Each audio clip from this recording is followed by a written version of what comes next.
السلام عليكم. عليكم السلام. ورليسو سؤال دقيقة حق الدين waxaan doonayaa yaraantayda xukumaan baranay inaan carabiga barto carabiga markaan barto si aan kitaabka markiiba degdeg ugu akhriyo war miyuu waalay war waxba la soo dhixgeli wallahi hadda ninka aan maanta diinta aqoonin waa la hufinaya waa la luminaya yaraantayda waxba kuma baran carabi aan baranaya ana farax ana farax fa ana farax واي مركاسو يريد رجال دخل وقلي دخل دخل قبلوك هذا ومحل ما تقول لسا وعربي قدام برني قال تنا تقول لسا عربي كما وردوبه هم عربي عادي هوي سويت عثمانيين عثمانيين دي لا بقول سنه كور بيتي تجري لا بقول سنه هذا فاصل اللي جوا احنا عربي دخل وقلي واريا دكات وحو كو اركي بالصد واريا هذا روح انا هوس ما سقادش واريا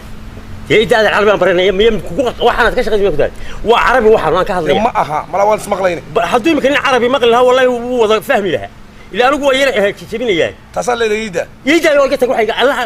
faraay ka qaad ana soo faragelin waayo walaada دكات وحو كو اركي بالصد وحو كيري دكات الله هياي وردقدقه وحو يري وردقدقه هذا سوغان هوسه كسي اخريه وحو يري كاريونلياشا عانلeyda iyo dumarka qudradleyda oo busaarad xun soo food saartay kadib markii ay ganacsatada waaweyn ka faramaroojiyeen ganacsigoodii wallahi ku aanas khaba wallahi waadab wariyaa ay waxay ka faramaroojiyeen waxa laga sanin muwaarid la furtay oo qudrad hor dhigay ama digsi caana ah waxa arkaysaa ninkii dibaqaarka haystay oo keeriyoolihii ka helayay uu soo tigso iibsaday uu ku qaado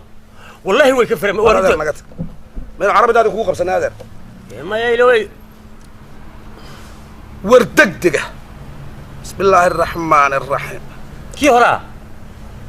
وردقدقه وي wuxuu yiri dadka masaakiinta iyo dadka dawarsada oo khadiyaan ka jooga kelmadda Allah ayna siiyo iyo waliba saada iyo akoonada wallahi waa runtiis wariyaahe kelmaddaas Allah ayna siiyo oo u dhiganta kula mid baana waa runtii inuu qofku ku dhawaaqo qofka dukaanka kan ka haysta amba kula mid maahay qofka dawarsada mid laba runtii deerisaadi وقفك العكاش كما هي وما ولي بلا ما سمين كرايو سومادي ما حد كو orado ما قف دورسين استاذ ماليدا مايا والله هو خلط waxyaabaha inuu ku khalday soo jees waxyaabaha inuu ku khaldan lahay adeer balikan liikaadi adeer hawshaada wadade dakhala uu galay wardagdaga liikaadi irja ila wuxuu yiri xeerkii baarlamaanka hor yaalay oo la ansixinayo waa xeerkii kufsiga wey